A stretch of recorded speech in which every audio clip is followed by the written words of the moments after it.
Hello everyone, I'm Celsius. Nice to meet you here again. Today I would like to talk with you about the flagship. Which flagship that is for your favorite? Actually, I would like the Toyota Century, the best. But here in Taiwan, there's no way to buy a Toyota Century. Maybe later we can buy a Toyota Century SUV. Maybe, perhaps, but so far we didn't have any information about a Toyota Century. And actually, I don't think Toyota Century SUV is a real Century. For me, the real Century is just the same like the real Toyota Crown. It should be a four-door sedan, front engine, rear drive. Well, except the Toyota Century, what's to my favorite? That would be Mercedes-Benz S-Class. So we would like to talk to you with this Mercedes-Benz W221 S-Class. Okay, do you like S-Class or BMW 7 Series more?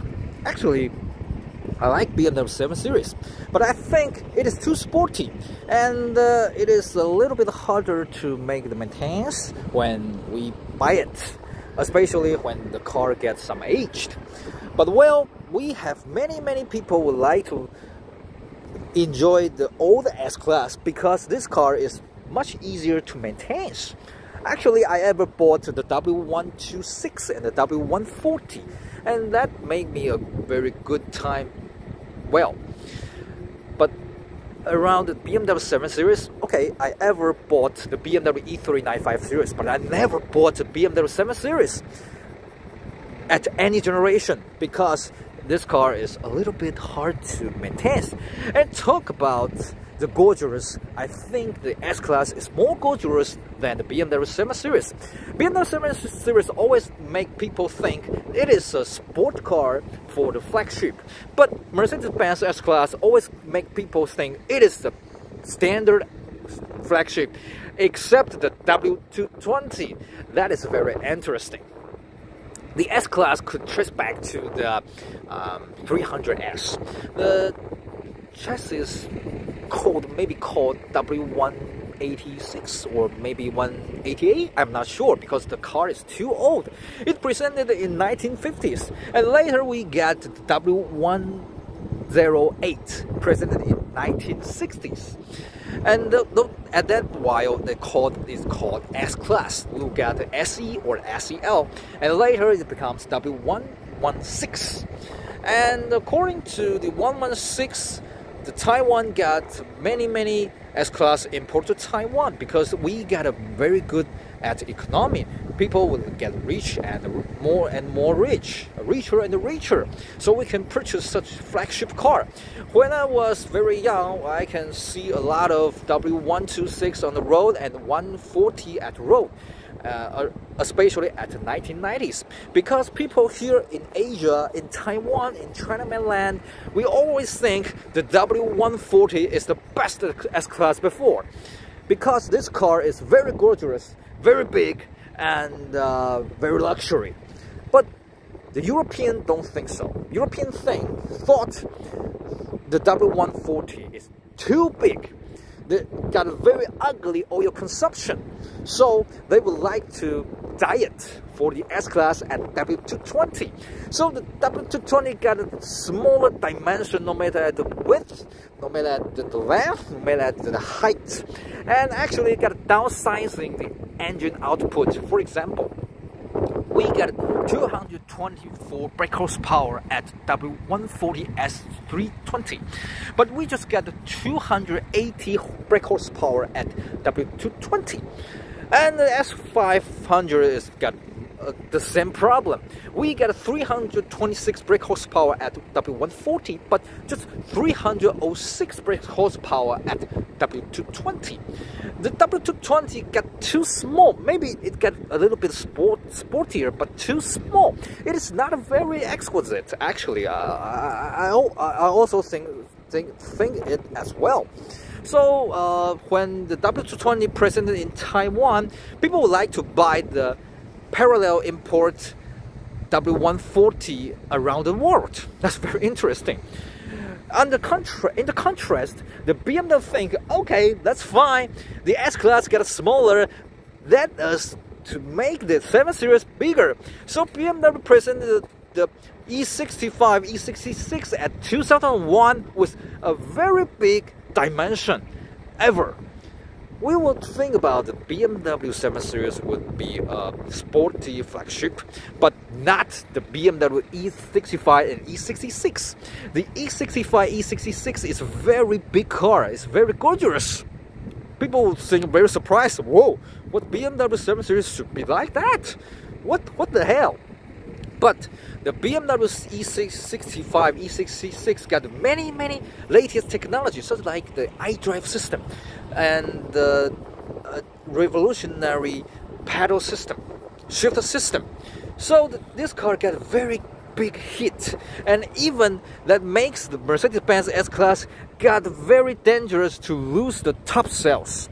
So the S-Class got saying, oh well, no, we have to make some change. So you can see that at 2002 the W220 S-Class got a minor change with powerful engine, and even at the S-Class 600 we get a twin turbocharged.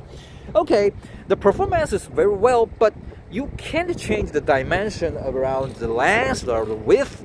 So the Mercedes got the full model change at the 221 with the former dimension. Just looks like the W140.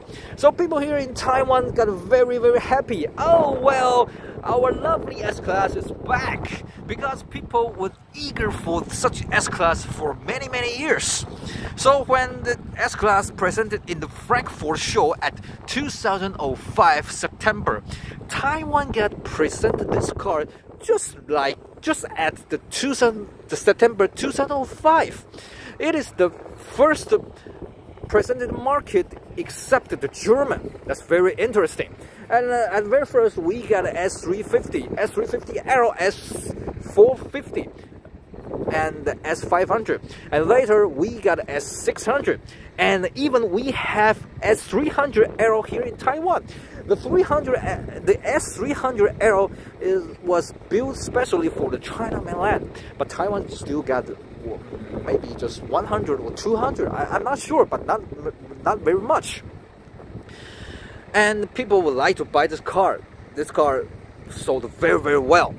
This car just looks like a small Maybach. Okay, the Maybach is the real Maybach, not today the Mercedes Maybach. No. I don't think Mercedes Maybach is the pure Maybach.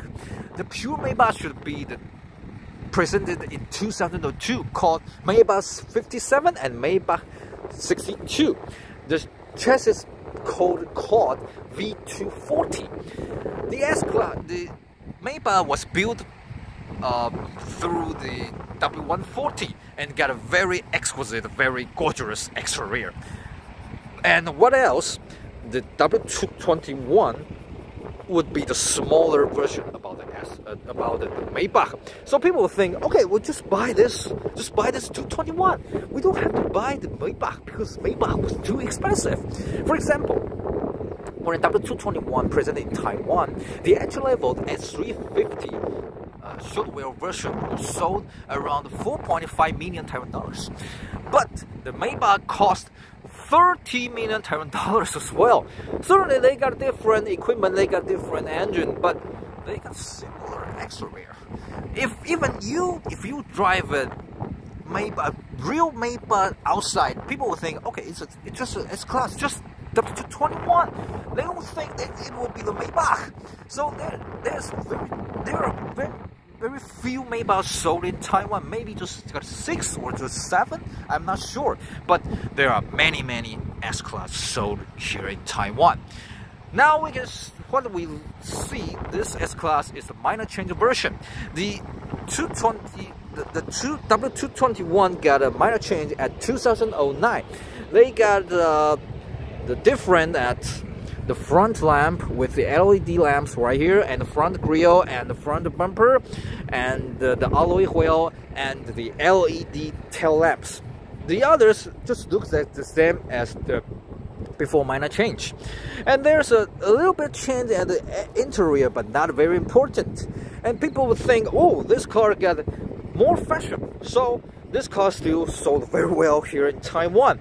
But the Taiwan Mercedes-Benz got big bargain when it get the minor change. Why? Because the BMW 7 Series got a bigger bargain. At 2010, at 2009, the BMW presented the latest 7 Series called F01 and F02. So the Taiwan BMW got very cheap at the old version about BMW E65, E66, and it got a very latest technology at F01, F02. So the Taiwan Mercedes saying, oh, the car got very good at sales, so we have to drop our price to make our #1 at the top sales. So this car got a very good bargain if you buy it after minor change. And suddenly we got the S350 Blue Efficiency at 2011. But here in Taiwan we didn't call it S350 CGI. We didn't call it CGI. I don't know why. And at the final edition we called it S350 Grand Edition, just right before the W222 presented in Taiwan. The Grand Edition got many equipment on the cars, it is for sure. But well, this car is not a Grand Edition or even not the S350 CGI. It is just a normal version about S-Class 355 minor change version. Certainly, such flagship car, I think we should buy it with the long wheel version. People would think if we buy a short wheel version, we will get more sporty at handling. But I have no idea why we got to sporty S-Class. That's because I don't figure out why we have to buy the S-Class AMG. But well, I am not a rich man. I still couldn't understand why those rich men, what they think, because I'm not a rich man. Okay, the S-Class 221 got very exquisite at exterior and as well as the interior. Let's take a look about the interior.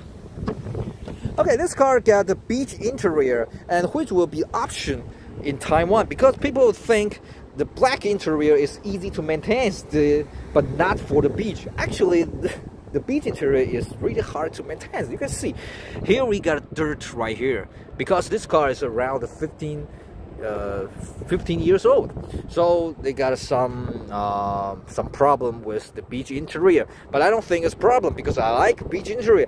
Beige interior always gives me just like feel like home. It is very warm, as well as the woody trim. I like woody trim very much.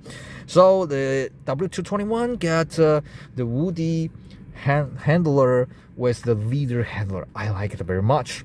And we can see the instrument got revolutionary evoluted at W221 because they got the same design as well as the BMW E65, E66. And the instrument, the tachometer, the speedometer, just like the same as the W220. But here we got a different design right here. And we still got another command control system different from the W220. And what else? We got the paddle shift right here. The W220 still got the traditional gear knob right here. But here in W221, we got the shift pedal right here. That's very interesting. And people said if you drive the right hand version, it is not easy to make the operation. I don't know because I never drive the right hand side S-Class, but I think this pedal shift is very easy to control, very easy to operate. And what else? This car, it got a very great at the engine sound. I think it is very exquisite. Let's listen to the engine sound. Okay, it is a luxury car. So if we close the door, close the window, you will never hear the noise at outside. That's very interesting because we got a construction car right outside there for some construction. But if we close the door, close the window, we will hear nothing. Okay, let's hit the accelerate pedal. Whoa. That's Mercedes-Benz S-Class should be. I like this engine sound, I like this power. And certainly it is S-Class, so you got a full equipment. We got the power seats, we got a power window, and we got a many power control, as well as the parking tronic. And talk about the parking tronic, we have the Distronic system right here in this generation of the S-Class, but not here in Taiwan, because Distronic system got the radar, but the radar got some problem to get some problem with the regulation at Taiwan. So we don't get the full system of the Distronic right at this generation. And what else? This W221 got, if you got an emergency brake, your brake lamp will be flash, but this is not past regulation right here in Taiwan, so we don't get such equipment as well. And we can see the back seat is very wide because it is a long wheel based version. And there are many interesting equipment at the back seat. Let's take a look about back seat. Okay, let's drop off the engine because the oil consumption is not very easy. Okay, it is S-Class. Well, okay, let's get entered to the back seat. We can see the back door is very long. I like this. And even though, please notice that the front seat is back to the end, and I still can easily to sit in. Oh, you can see my leg room is very wide. There's no problem for me to sit in and even get some activity. That's no problem. And the S-Class got the vinyl mirror right here at the tradition. I think maybe since the W140, W126 maybe don't get this equipment, I think. And certainly we got the back seat air condition and the the air condition panel right here. And what else? We got a very big, very comfortable central armrest with the box right here. And there is another interesting design is here. It is the chassis number.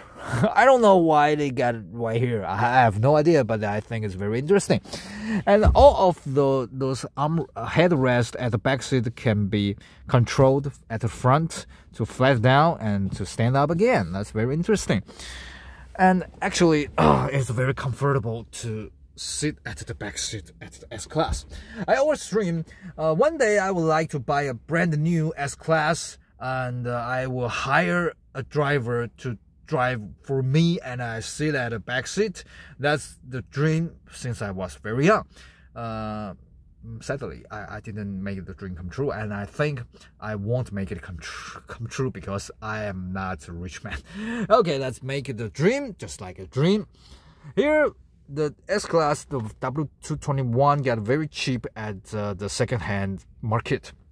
We can easily to buy one, but not very easy to maintain. For example, this car got the optional beige interior and optional airmatic. Thanks God, it is airmatic. It is not active body control, not ABC system. Airmatic, if you got some problem with the airmatic, you can spend some money to fix it. But if you got a problem with the ABC system, you got a tremendously money to fix it. But I have to say, the ABC and the airmatic are totally different. The ABC is very unbelievable system. But if you have to pay something, if you have to pay to maintain it, to fix it, the price is still unbelievable as well. Okay, this car got optional airmatic, and this thanks God the airmatic is okay. There's no problem with this car, but I don't know when it will get problem. Okay, do you like the S-Class? I like the S-Class very much, but actually I like this W221 very much. I don't like the W220 because I think the W220 is too sporty, too small. Doesn't like the traditional S-Class. So if I got the money, I would like to buy the W221. But according to the regulation of Taiwan car tax every year, I would like to purchase the W221 S350L as well as I can afford.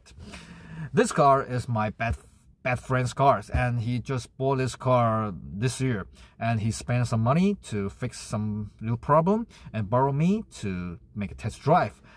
There's many thanks for my bad friends. Okay, and according to this test drive, I would like to buy a W221 in the future, as well as my wallet can afford. That's certainly. Okay, do you like the flagship car? What's your favorite flagship car? Please drop your message to please make the comment at this video. I'm Seltzer. Thanks for watching the video. Hope to see you again with another interesting cars. See you again. Bye bye.